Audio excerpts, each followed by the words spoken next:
উৎকণ্ঠায় রয়েছে পরিবার। কবে ফিরে আসবে ছেলে, কেন সে নিখোঁজ হয়ে গেছে। তবে বাড়ির থেকে ডেকে নিয়ে যাওয়া হয়েছে বলে খবর।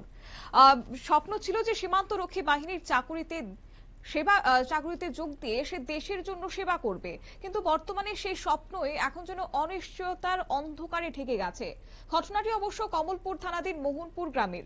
পরিবারের অভিযোগ, গত 16ই আগস্ট রবিবার সন্ধ্যা 6:30 নাগাদ জালাল মিয়ার ছেলে দিলওয়ার মিয়াকে কেবা কারা বাড়ি থেকে ডেকে নিয়ে যায়। এরপর কেটে গেছে একের পর এক দিন, কিন্তু এখনো পর্যন্ত বাড়িতে ফিরে আসেনি ছেলে দিলওয়ার। পরিবারের সঙ্গে যোগাযোগও হয়নি তার। দিলওয়ারের নিখোঁজের ঘটনার পর স্বাভাবিকভাবে উদ্বেগ উৎকণ্ঠায় দিন কাটাচ্ছে পরিবার। বিশেষ করে সীমান্তরক্ষী বাহিনীতে চাকুরির সুযোগ পাওয়া এই যুবককে ঘিরে পরিবারের ছিল অনেক স্বপ্ন। সেই স্বপ্ন এখন পরিণত হয়েছে দুশ্চিন্তায়। আর ঘটনার পর পরিবারের পক্ষ থেকে কমলপুর থানায় মিসিং ডায়েরিও করা হয়েছে। পুলিশ দিলওয়ারের সন্ধানে তদন্ত শুরু করেছে বলে খবর। শুনুন কি বললেন নিখোঁজ ছেলের পিতা। মনপুর বাড়ি কিছু লোকে আমার বাড়িতনে নিয়ে কিডন্যাপ করি। আজকে গত রবিবার তনে নিখোঁজ, ফুলার কোনো খবর মিলে না।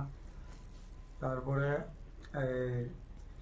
দুষ্কৃতিকারে নিয়ে গুম করিয়ে রাখছে।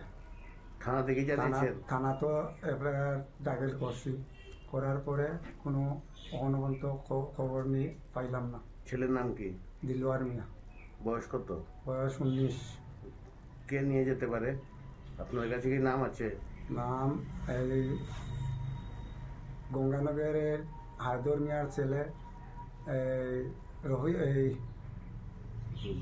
জুলফিকার মিয়া সাথে আমার বাড়িতনে বের করে নিয়ে পলাতক হইল। তারপরে এই মোরাসোরার 2 জন লোক এসে বাইকে করে নিয়ে গেল। খবরে পাইছি আমি। এখন অবধি কোনো খবর নেই? এখন অবধি কোনো খবর পাইলাম না।